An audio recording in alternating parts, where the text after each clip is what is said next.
వస్తే అంటే ఆయన్ని మీరు స్టడీ చేసి ఉన్నారండి, స్టడీ చేసి ఉన్నారు కదా, సో చెప్పాల్సి వస్తే ఏ విధంగా మీరు ఆయన సైకాలజీ కోసం చెప్తారు? స్టడీ చేయడం అంటే నేను కూడా మామూలుగా ఒక రెస్పాన్సిబుల్ సిటిజన్ గా ఆయన్ని ఆన్ స్క్రీన్ చూసాను, ఆయన ఏమేమి చేశారో అబ్జర్వ్ చేశాను, దాన్ని బట్టే నేను చెప్పగలను. మనకు పర్సనల్ గా ఆయనకు తెలియదు కదా. సో జగన్ గారు ఏంటంటే ఆయనకి రివర్స్ స్పాట్లైట్ ఎఫెక్ట్ అని అంటాను. Basically reverse spotlight effect okay. సైకాలజీలో స్పాట్లైట్ ఎఫెక్ట్ అని ఒక కాన్సెప్ట్ ఉంది. ఓకే. సో ఈ స్పాట్లైట్ ఎఫెక్ట్ అంటే ఏంటంటే మామూలుగా మనం ఉన్నాం అనుకోండి, ఎవరైనా ఒక పర్సన్, అది సెలబ్రిటీ అవ్వచ్చు, నాన్ సెలబ్రిటీ అవ్వచ్చు, మనకి ఎలా అనిపిస్తుంది అంటే ఒక పబ్లిక్ లోకి వెళ్ళినప్పుడు లేదా ఒక ఏదైనా రిప్రజెంట్ చేస్తున్నప్పుడు, ఒక పొలిటికల్ పార్టీనో సంథింగ్ ఏదైనా రిప్రజెంట్ చేస్తున్నప్పుడు అందరూ మన్నే అబ్జర్వ్ చేస్తున్నారు, అందరికి మన తప్పులు కనబడుతున్నాయి. మనకి నిజానికి అది చిన్న ఫ్లా అయ్యి ఉండొచ్చు, కానీ నా డ్రెస్ బాగాలేదు, లేదా నేనేదో మాట్లాడుతున్న బాగాలేదు, నేను చేసింది బాగాలేదు, ఆ తప్పు భూతద్దంలో చూస్తామా, పక్క వాళ్ళు మన తప్పుల్ని భూతద్దంలో చూస్తున్నారు అని అనుకుంటాం, ఏమో అని అనుకుంటాం. దాన్ని స్పాట్లైట్ ఎఫెక్ట్ అంటారు. అంటే స్పాట్లైట్ అంటే ఏదో పక్క వాళ్ళు మన తప్పుల్ని ఒక స్పాట్ లైట్ వేసి, చూసారా స్పాట్ లైట్ అంటారు సినిమాలో, అట్లా స్పాట్ లైట్ వేసి చూస్తున్నారు అన్నట్టు ఫీలింగ్ వస్తుంది. That is spot light effect. అదొక మానసికమైన వ్యాధి అండి? వ్యాధి కాదు, ఇట్స్ జస్ట్ చాలా మందికి ఉంటుంది, జస్ట్ అన్ ఎక్స్పీరియన్స్, ఫినామినా అని చెప్పొచ్చు. చాలా మందికి ఉంటుంది, మనలో కూడా ఉండదు. మన తప్పులు చూసేస్తారు, మనం ఏమైనా తప్పు మాట్లాడితే తెలిసిపోద్ది అని ఎక్కువగా అనుకుంటాం, అది నార్మల్. మనకి ఇప్పుడు జగన్ గారి విషయంలో తీసుకున్నట్లయితే రివర్స్ స్పాట్ లైట్ అంటే ఏంటి, నాలో ఏం తప్పులు లేవు, అసలు ఎవరు నన్ను పర్ఫెక్ట్ గానే చూస్తారు. సో స్పాట్ లైట్ ఎఫెక్ట్ అంటే నా తప్పులు ఎవరు తెలిసిపోతే అనుకోవడం. రివర్స్ స్పాట్ లైట్ ఎఫెక్ట్ అంటే కంప్లీట్లీ ఆపోజిట్, నాకేం తప్పులు లేవు, నేను అంత పర్ఫెక్ట్ గా ఉన్నాను. Because he is only surrounded by a very limited number of people. చాలా తక్కువ మందిని ఆయన కాన్ఫిడెన్స్ లోకి తీసుకుంటారు నాకు తెలిసి. ఆయన చుట్టూ ఎవరైతే ఉన్నారో ఓన్లీ వాళ్ళ తాలూకా ఐడియాస్ కానీ, వాళ్ళ తాలూకా స్ట్రాటజీస్ కానీ. బికాస్ ఇక్కడ మీరు తీసుకున్నట్లయితే ఏదైనా ఒక స్ట్రాటజీ ఫెయిల్ అయింది అనుకోండి, ఇంకా కొంతమంది వాళ్ళ సర్కిల్ కాకుండా కొత్త కొత్త ఒపీనియన్స్, మనం ఇందాక మాట్లాడుకున్నట్టు కొత్త కొత్త ఒపీనియన్స్, కొత్త కొత్త పర్స్పెక్టివ్స్, ఏ ప్లాన్ బి సి ఫెయిల్ అయిపోతే మిగతా ఆల్ఫాబెట్స్ అన్ని ఉన్నట్టు ఆయన అట్లా ఎక్స్ప్లోర్ చేయకపోవడం వల్ల కూడా I think that is one of the drawbacks of Jaganmohan Reddy గారు that happened this time. So అంటే జగన్ గారిని కూడా చాలాసార్లు చెప్పేటప్పుడు, అంటే చాలా మంది చూసినప్పుడు, అంటే అభిమానులుగా మామూలు పర్సన్సా, అంటే న్యూట్రల్గా ఉండే పర్సన్స్ అనేది పక్కన పెడితే ఆయన ఫైటింగ్ స్పిరిట్ అనేది కూడా చాలా గొప్పగా ఉండేది.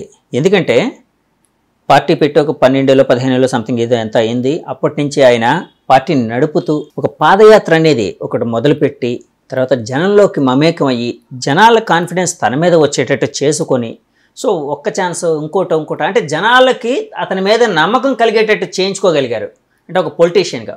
సో ఆ స్పిరిట్ అనేది, ఆ మొండి పట్టుదల, కొంతమంది మొండి పట్టుదల అంటారు, మొండితనం అంటారు, అలాంటిది చూస్తూ ఉంటే ఒక సైకలాజికల్ గా అతను చాలా స్ట్రాంగ్ గా ఉన్నారు అన్నట్టు కూడా అనిపిస్తూ ఉంటుంది. అలాగే ఏమైనా అనుకోవచ్చా అండి? డెఫినెట్లీ అండి, he's definitely a strong leader, with a very strong mindset. ఎందుకంటే జైల్లో ఉన్నారు, బయటకు వచ్చారు, ఎప్పుడు కూడా ఆ మైండ్ సెట్, ఆ మొమెంటము, ఆ స్పీడ్, ఆ జనాల్లోకి దూసుకెళ్లడం అనేది చాలా బాగుంది. సోషల్ ఇంజనీరింగ్ అనేది, the way he interacts with people అనేది చాలా బాగుంది. బట్ ఈయన చేస్తున్నది, ఈయనలో ఉన్న ఇంకొక విషయం ఏంటంటే లోకస్ ఆఫ్ కంట్రోల్ అంటాం. అది ఆయనకి ఎక్స్టర్నల్, బయట లోకస్ ఆఫ్ కంట్రోల్ అంటే ఏంటంటే ఇప్పుడు ఏదైనా ఒక రిజల్ట్ వచ్చింది, లేదా ఏదైనా ఒకటి జరిగింది మనకు సంబంధించి, ఇప్పుడు నాకు ఒక బాధ వచ్చింది, నా బాధ రాగానే వేరే బయట ఉన్న ఎక్స్టర్నల్ ఈవెంట్, లేదా ఈ మనిషి వల్ల ఇలా జరుగుండకపోతే, ఇది జరగడం వల్లే నేను ఓడిపోయాను, అలా అనడం వల్లే నేను ఓడిపోయాను, వీళ్ళు ఇక్కడ ఉండడం వల్లే ఇది జరిగింది. ఇప్పుడు ఫర్ ఎగ్జాంపుల్ ఇంకా సింపుల్ గా చెప్పాలంటే, ఒక ఎగ్జామ్ ఫెయిల్ అయ్యారండి, ఒక ఇంటర్వ్యూ బాగా రాలా, దాన్ని మీరు రెస్పాన్సిబిలిటీ తీసుకోకుండా, అంటే మీరు ప్రిపేర్ అవ్వలేదు, మీరు సరిగ్గా ముందు సెట్ చేసుకున్నారు అని కాకుండా వేరే వాళ్ళ మీద బయట ఏదైనా మనిషి మీద అవ్వచ్చు, ఏదైనా అవ్వచ్చు, బయట వాళ్ళ మీద పెట్టడాన్ని ఎక్స్టర్నల్ లాకస్ ఆఫ్ కంట్రోల్ అంటాం. కానీ పీపుల్ ఎక్కువ అలాగే ఉంటారు కదండి, చాలా సార్లు, అంటే ఎక్కువ శాతం ఎందుకంటే మంచి అంతా జరిగితే ఏదైనా గుడ్ జరిగితే అంత వాళ్ళ గొప్పతనం అంటారు. ఏదైనా అంటే వాళ్ళకి అది నా విషయం కాదు, వేరే వాళ్ళు ప్రాపర్ గా చేయలేదనో లేకపోతే ఇంకోళ్ళు సరిగ్గా చేయలేదనో ఇలాగా కప్పదాటు ధోరణి అంటారు చూడండి. అలాగే సో అది లోకస్ ఆఫ్ కంట్రోల్ అంటే లోకస్ ఆఫ్ కంట్రోల్ ఇంటర్నల్ ఉంటే. అంటే ఇంటర్నల్ అంటే ఇప్పుడు ఏదైనా విషయం తప్పు జరిగింది, ఏదైనా రాంగ్ జరిగింది, అప్పుడు నేను బయట వాళ్ళని బ్లేమ్ చేయకుండా ఓకే ఇది నేను ఇలా తప్పు చేసి ఉండుంటాను, ఇది నేను సరి చేసుకుంటే ఇంకా బాగా జరిగేదేమో అనుకోవడం internal locus of control. Actually there is lot of research in psychology and social sciences లో లోకస్ ఆఫ్ కంట్రోల్ ఎవరికైతే ఇంటర్నల్ ఉంటుందో, అంటే ఒక తప్పు కానీ ఒక ఏదైనా సిస్టమ్ లో ఫెయిల్యూర్ జరిగినప్పుడు వాళ్ళు ఎవరైతే రెస్పాన్సిబిలిటీ అకౌంటబిలిటీ తీసుకుంటారో వాళ్ళకి ఎక్కువ సక్సెస్ వస్తుంది. ఎవరికైతే లోకస్ ఆఫ్ కంట్రోల్ ఎక్స్టర్నల్ గా ఉంటుందో వాళ్ళు దే ఆర్ నార్మల్ పీపుల్. ఇప్పుడు ఆర్డినరీ నుంచి ఎక్స్ట్రాడినరీ అవ్వాలంటే ఏదో ఉండాలి కదా. సో ఇంటర్నల్ గా ఉండాలి. అది ఇంటర్నల్ గా ఇప్పుడు తప్పు జరిగితే ఎలా నేను కంట్రిబ్యూట్ చేశాను దానికి అని అకౌంటబిలిటీ తీసుకోవాలి. ఇప్పుడు బయట వాళ్ళని బ్లేమ్ చేయకుండా, ఇప్పుడు ఓడిపోతే దీనివల్ల దానివల్ల అని కాకుండా నేను ఎక్కడ తప్పు చేశాను, నాకేంటి, ఇప్పుడు నా బిజినెస్ పడిపోయింది, ఎందుకు పడిపోయింది, నేను మార్కెట్ కండిషన్స్ ని బ్లేమ్ చేస్తానా, మనుషుల్ని బ్లేమ్ చేస్తానా, అది బ్లేమ్ చేస్తానా, లేదా నేనే నా లోపాలని కరెక్ట్ చేసుకుంటాను. ఆత్మ పరిశీలన అనేది చేసుకోవాలంటారు. ఆత్మ పరిశీలనలోనే ఈ లోకస్ ఆఫ్ అకౌంటబిలిటీ అనేది తీసుకోగలగాలి. ఐ థింక్ అక్కడ జగన్మోహన్ రెడ్డి గారు కొంచెం సైడ్ ట్రాక్ అయ్యారని నా పర్సెప్షన్ అండ్ ఒపీనియన్. సో ఎందుకంటే ఈయన ఏమంటున్నారు, he's expecting the voters to vote. Last class లో ఇప్పుడు మనకి రీసెంట్ ఇయర్స్ లో తీసుకున్నట్లయితే నేను జగన్మోహన్ రెడ్డి కాబట్టి ఓటేయండి అన్నారు. మాట కూడా అన్నారు, అంటే 175 నియోజకవర్గాల్లో ఇక్కడ అంటే పోటీ చేస్తున్న క్యాండిడేట్లు అనేది ఎవరు అనేది పక్కన పెట్టేయండి, ప్రతి చోట జగన్ అనే ఒక వ్యక్తి ఉన్నారని గుర్తుంచుకోండి అని ఓటర్లతో అన్నారు. ఒక సభలో అన్నట్టు గుర్తు నాకు, జనంతో అన్నారు. సో ఆయన ఏంటంటే మొత్తము ఆ పని అంతా రెస్పాన్సిబిలిటీ అంతా ఓటర్స్ కి ఇచ్చారు. ఒక ఎలిమెంట్ ఆఫ్ అకౌంటబిలిటీ అనేది ఎక్కడో ఒక చిన్న గ్యాప్ ఉంది. So I think that is missing in him. And ఇక్కడ ఇంకొక ఆస్పెక్ట్ మాట్లాడుకోవాలంటే సోషల్ ఇంజనీరింగ్. ఫర్ ఎగ్జాంపుల్ మీరు చూసినట్లయితే కొన్ని కాన్స్టిట్యుయెన్సీస్ లో గానీ కొన్ని ప్లేసెస్ లో గానీ ఆయన కొంతమందిని లీడర్స్ కింద నిల్చోబెట్టారు. అదేంటి, ఆ ప్లేస్ లో ఆ కమ్యూనిటీలో వాళ్ళు గొప్ప వాళ్ళు కాబట్టి నిల్చోబెట్టారు, కానీ వాళ్ళ తాలూకా క్వాలిఫికేషన్ ఏంటి, వాళ్ళ ఎలిజిబిలిటీ ఏంటి, వాళ్ళ గెలవడానికి ఎంత ఛాన్సెస్ ఉన్నాయి, అసలు ఎవరిని బాలకృష్ణ గారు కంటెస్ట్ చేస్తే ఆయనకు ఆపోజిట్ గా ఎవరిని పెట్టాలి, ఎవరు ప్రాబబుల్లీ విన్నింగ్ క్యాండిడేట్, గెలిచే క్యాండిడేట్, అది కన్సిడరేషన్ లోకి తీసుకోకుండా ఈయన టూ మచ్ సోషల్ ఇంజనీరింగ్ లో ఫెయిల్ అయ్యారు అనేది ఒక ఆస్పెక్ట్. అంటే టూ మచ్ ఆఫ్ కాన్ఫిడెన్స్ కూడా వచ్చేసింది ఆయనకి అని అనుకోవచ్చా అండి? ఎందుకంటే ఓవర్ కాన్ఫిడెన్స్ అంటే ఐ మీన్ కాన్ఫిడెన్స్ నే కొంతమంది ఓవర్ కాన్ఫిడెన్స్ అంటారు, టూ మచ్ ఆఫ్ కాన్ఫిడెన్స్ అంటున్నాను నేను. డెఫినెట్లీ. సో అది ఎక్కువగా ఉండి ఎలాగైనా గెలుస్తాం కాబట్టి, ఇప్పుడు బాలకృష్ణ గారు ఎగ్జాంపుల్ వచ్చింది కాబట్టి చెప్తున్నాను, అడుగుతున్నాను. బాలకృష్ణ గారు ఆపోజిట్ గా కొత్త పర్సన్ ఒక లేడీని నిల్చోబెడితే సో ఆయన డెఫినెట్ గా ఆయన ఓడించే అవకాశం ఉందని, అంటే అక్కడ టూ మచ్ ఆఫ్ కాన్ఫిడెన్స్. అవును. సో అక్కడ మీరు అన్నట్టు ఆ సోషల్ ఇంజనీరింగ్ కి సంబంధించినవన్నీ గమనించకుండా ఇలా చేయడం కూడా ఆయన డిఫీట్ కి ఒక దోహదం చేసిందని అనుకోవచ్చా? అవునండి. And on the flip side మీరు చంద్రబాబు నాయుడు గారు తీసుకున్నట్లయితే రివర్స్ సోషల్ ఇంజనీరింగ్ చేశారు ఆయన. ఎక్కడ ఎవరిని నిలబెట్టాలి, ఎవరిని ఆపోజిట్ గా నిలబెడితే ఎవరు గెలుస్తారు, qualities and characteristics of a person are also very important. ఇప్పుడు కమ్యూనిటీ ఇది కాకుండా గెలిచే ప్రాబబిలిటీ ఎంత ఉంది అనేది కూడా ఐ థింక్ అది కూడా ఇంపార్టెంట్. సో జగన్ గారు సైకాలజీ కోసం చెప్పాల్సి వస్తే ఈ విధంగా చెప్తారా మీరు? ఓకే. అలాగే జగన్ గారు ఇందాక మొండి పట్టుదల అని అనుకున్నాం కదండి. సో మొండి పట్టుదల అంటే మళ్ళీ ఆయన్ని ఫైటింగ్ స్పిరిట్తోని అంటే గెలుపు దిశగా ప్రయాణం చేసే అంటే ముందుకు తోసే అవకాశం ఉందని అనుకోవచ్చా? డెఫినెట్లీ ఉంటుందండి. ఎప్పుడైతే when he's open to views, ఇందాక నేను చంద్రబాబు నాయుడు గురించి మాట్లాడుతూ ఓపెన్ మైండెడ్ అన్నాను. Okay okay. ఇక్కడ జగన్ గారి దగ్గరికి వచ్చేటప్పటికి కొన్ని విషయాల్లో ఆయన సెల్ఫ్ సెంటర్డ్ అయిపోయారు. ఓకే. ఎందుకంటే ఈయనకి ఓన్లీ ఒక లిమిటెడ్ సెట్ ఆఫ్, ఈయన చుట్టూ ఈయన ఫెన్సింగ్ వేసుకున్నట్టు. సెల్ఫ్ సెంటర్డ్ అంటే ఆయన మిగతా వాళ్ళు తమ అభిప్రాయాలు అంటే జెన్యూన్ గా ఆయనకి చెప్పే అవకాశం ఆయన ఇవ్వలేదా? అలా అనుకోవచ్చా? డెఫినెట్లీ ఆయన అవకాశం ఇవ్వలేదా లేదా స్కోప్ రాలేదా మనకి తెలీదు. What happened inside Jaganmohan Reddy's inner circle అనేది ఆయన దగ్గర మనకు తెలీదు.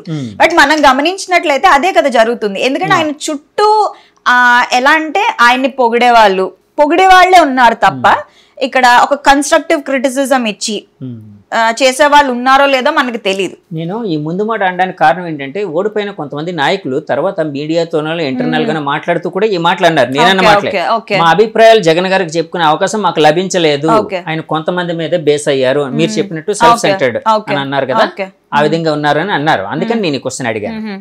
సో ఇది కూడా ఆయన ఓటమికి దోహదం చేసిందండి?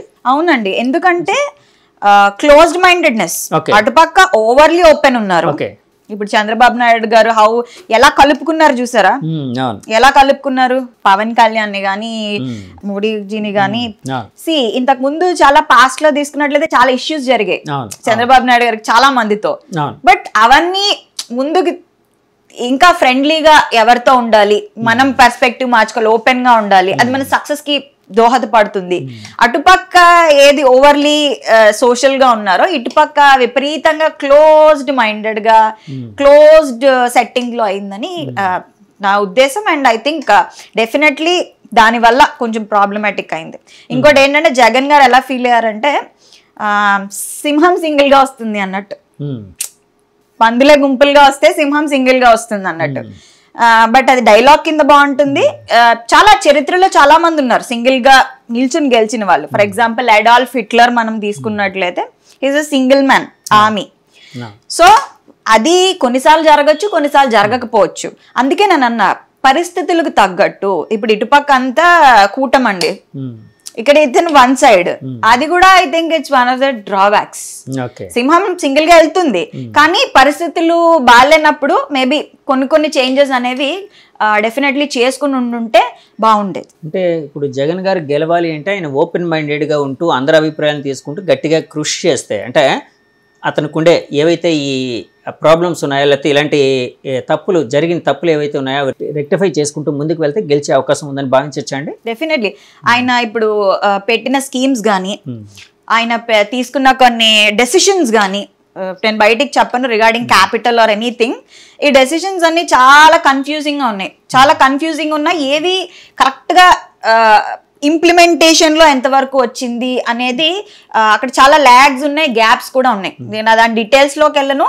బట్ ఆయన చాలా విషయాల్లో నాకు తెలిసి మళ్ళీ ఆయన ఆత్మ పరిశీలన చేసుకుని ఆయన కొంచెం ఫ్లెక్సిబుల్ గా కొంతమంది నుంచి ఒపీనియన్స్, ఒక different heterogeneous group of people నుంచి డిఫరెంట్ ఐడియాలజీస్ మైండ్ సెట్స్ ఉన్న వాళ్ళ దగ్గర నుంచి కొంచెం తీసుకుని ఇవాల్యుయేట్ చేస్తే బాగుండేది.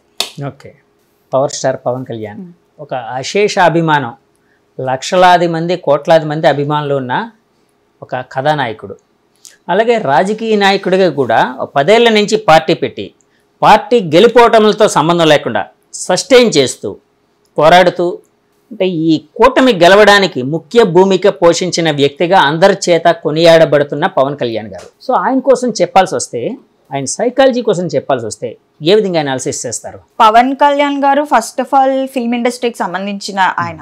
So if he wants to make money చేసుకోవాలంటే ఆయనకి ఆప్షన్స్ ఉన్నాయి. బట్ ఇందులోకి వచ్చి ఆయన ఇన్ని ఇయర్స్ నుంచి హోప్ పోకుండా టూ మచ్ ఆఫ్ పెర్సివరెన్స్ కానీ, కమిట్మెంట్ కానీ, కన్సిస్టెన్సీ కానీ, నేను గెలవాలి, ఏదో నేను దేశానికి కంట్రిబ్యూట్ చేయాలి. మనం తీసుకున్నట్లయితే చాలా మంది ఆయన విమర్శిస్తూ ఉంటారు. ఎలా అంటే సినిమా డైలాగులు చెప్తే చాలా మంది విమర్శించారు రీసెంట్లీ కూడా. ఏమని సినిమా డైలాగులు చెప్తే చాలద్దు, ఇది పాలిటిక్స్ అది ఇది అని చెప్పి. బట్ ఆయన మాట్లాడిన విషయాలు కానీ ఏమైనా కానీ కొన్ని డైలాగ్స్ ఇండియాని మార్చే విధంగా, యూత్ లో ఒకలాంటి ట్రాన్స్ఫర్మేషన్ కానీ, ఒకలాంటి మోటివేషన్ కానీ మీరు చూసినట్లయితే this lot of youth following for him. So అట్లాంటి is a very good motivator అని నేను చెప్తా. ఎందుకంటే యూత్ ని మాసెస్ ని కదిల్చి మోటివేటింగ్ ఫ్యాక్టర్ ఉంటే గానీ అంత ఫాలోయింగ్ రాదు. సో డెఫినెట్లీ ఆయన చెప్పే స్పీచెస్ లో గానీ ఏదైనా గానీ నాకు ఎలా అనిపిస్తుంది అంటే he striving for better India, some kind of change. ఇదంతా కాదు, ఈ బ్యాడ్ థింగ్స్ అన్ని కాదు, ఈ లంచాలు తీసుకోవడము, ఈ అవినీతి, ఇదంతా కాదు. సో జగన్మోహన్ రెడ్డి ఎలక్షన్స్ ముందు ఏమని చెప్పారు, నన్ను గెలిపించండి అని. ఇక్కడ emotions lot of role play చేసే. So I think emotional aspect లో అట్ ద సేమ్ టైం ఇప్పుడు పవన్ కళ్యాణ్ గారికి ఉన్న బాధ్యత ఏంటంటే ఎమోషన్స్ మీద వచ్చారు ఫ్యాన్స్. ఆయనకున్న ఒక చరిష్మా గానీ, ఆయనకి విపరీతమైన charisma, the way he motivates people, and ఆయనకున్న ఒకలాంటి భరోసా ఇస్తున్నారు చూసారా జనాలకి. ఏంటంటే నేను చేస్తాను, చేంజ్ మీకు కనిపిస్తుంది, ఇవన్నీ కాదు, you will see a new India, new Andhra Pradesh అని ఇలాంటి మోటివేటింగ్ ఫ్యాక్టర్ వల్ల I think he won. And ఇప్పుడు ఆయనకున్న టాస్క్ ఏంటంటే, ఇప్పుడు ఎవరైతే ఓటర్స్ వచ్చారో, ఆయనకి పర్టికులర్ ఫాలోయింగ్ ఉన్నదో, సో ఈ ఎమోషన్స్ తో వచ్చిన వాళ్ళు మళ్ళీ నెగిటివ్ గా ఏదైనా ఎమోషన్స్ ఫీల్ అయితే, ఎందుకంటే ఇప్పుడు ఫర్ ఎగ్జాంపుల్ ఏదైనా పర్సనల్ రిలేషన్స్ లో కానీ ఎందులో కానీ మీరు చూసినట్లయితే బాగా ఇష్టం ఉన్న వాళ్ళ దగ్గర చిన్నది ఏదైనా నెగిటివ్ గా జరగగానే కేయాస్ వస్తాయి, గొడవలు జరుగుతాయి, ఏదైనా చిన్న కాంట్రవర్సీ, చిన్న మనస్పర్ధలు రాగానే. అలాంటివి కూడా జరిగే ఛాన్సెస్ ఉన్నాయి పవన్ కళ్యాణ్ గారి గురించి. ఎందుకంటే అప్రోర్ ఒకేసారి వచ్చింది కాబట్టి ఎమోషన్స్ తో. So then might also be a flip side. కాబట్టి ఆయన చేయాల్సింది ఏంటంటే ఇప్పుడు కన్సిస్టెంట్ గా వీళ్ళని ఉంచుకోవడం. He's a very good leader who has the capacity to motivate people. అంటే ఇప్పుడు పవన్ కళ్యాణ్ గారు సైకాలజీ కోసం చెప్పాల్సి వచ్చినప్పుడు, అంటే నేను చాలాసార్లు ఆయన గమనించింది ఏంటంటే, ఆయన కొన్ని విషయాల్లో చాలా అగ్రెసివ్గా ఉంటారు. అంటే ఒక రకమైన అంటే పాజిటివ్ ఆవేశం, అంటే ఆయన అభిమానులు చెప్పేది ఏంటంటే ఆయన ఆవేశం ఒక పాజిటివిటీ వైపు ఉంటుంది అని. సో పాజిటివ్ ఆవేశం అనే దాన్ని ఎక్కువ ఎక్స్ప్రెస్ చేస్తూ ఉంటారు. అట్ ద సేమ్ టైం కొన్ని విషయాలకు వచ్చినప్పటికీ తను తగ్గించుకోవడానికి కూడా సిద్ధపడుతూ ఉంటారు. ఫర్ ఎగ్జాంపుల్ కూటమి, అంటే టీడీపీ, జనసేన, బీజేపీ కూటమి కట్టినప్పుడు సీట్ల విషయంలోని చాలా మంది అతన్ని అంటే ఈ కూటమిని విచ్ఛిన్నం చేయడం కోసం కొంతమంది, లేకపోతే ఆయన అభిమానులు, లేకపోతే ఆయన ఇంకా ఎక్కువ అడిగితే బాగుంటుందన్న కాన్సెప్ట్లో కూడా కావచ్చు. అంటే ఇలాగా అలాగా అన్నది కాకుండా వాళ్ళు చేసింది ఏంటంటే చాలాసార్లు అతన్ని ప్రొవోక్ చేయడానికి ట్రై చేశారు. మీరు ఎక్కువ అడగండి, ఎక్కువ సీట్లు, మీకు 80 సీట్లు పోటీ చేసే కెపాసిటీ ఉంది ఇలా అని.